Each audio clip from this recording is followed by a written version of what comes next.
মাত্র ডাক্তার আমি করবো কি?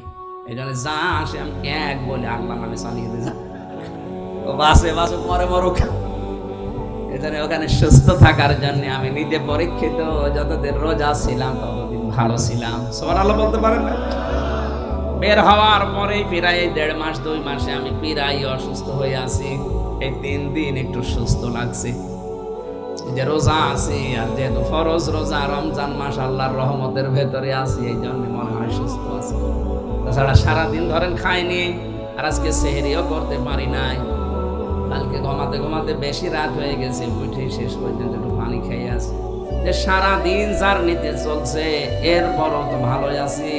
1-1.5 ঘন্টা 2 ঘন্টা কথা বলা এখন কোনো ব্যাপার না। এরপরে তারাবি আছে, এরপরে আবার পড়াশোনা আছে, তারপরে তো আবার ওই রাতে খাবার। এখন তো ভালোই লাগছে। অথচ 1.5 মাস আগে কি অবস্থা ছিল, কণ্ঠ দিয়ে কথাই বের হতো না, শরীরই চলে না। যেন রোজা খুব গুরুত্বপূর্ণ বিধান, একবার জীবনে যদি পান কোনোদিন ছাড়বেন না। আল্লাহ যেন তৌফিক আমাদের দান করেন, বলেন আমিন।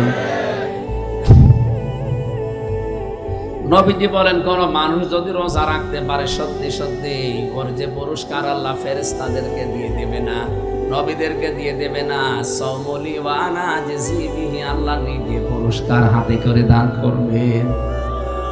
অন্য রিওয়ায়াতে আছে, নবীজি বলেন আল্লাহ নিজেই তার পুরস্কার হয়ে যাবেন। আল্লাহ নিজে এসে তার সাথে দেখা করবেন, গল্প করবেন, এমন একটা দরজা বানিয়ে রাখবেন, কাউকে ওই দরজা দিয়ে ঢুকতে দেবে না। রায়্যান শুধু রোজাদারেরা ঢুকতে পারবে। একটু শুকরিয়া আদায় করা দরকার। এই কারণে 750 কোটির উপরে মানুষ এখন দুনিয়ায়, মাত্র 175 কোটি আমরা মুসলিম। এর ভেতরে খুব বেশি হলো আমরা, আমার মনে হয় মুসলমানদের ভেতরে সারা পৃথিবীর 100 কোটি মানুষ রোজা রাখে, আর 75 কোটি তো অনেকে রোজা রাখে না বা ছোট মানুষ আছে। কথা বুঝতেছে? কিয়ামতে আল্লাহ যে দরজাটা বানিয়েছেন রায়ান, ওই দরজায় 750 কোটি মানুষ সামনে যাবে, ঢুকতে পারবে না, শুধু আমরা ছাড়া।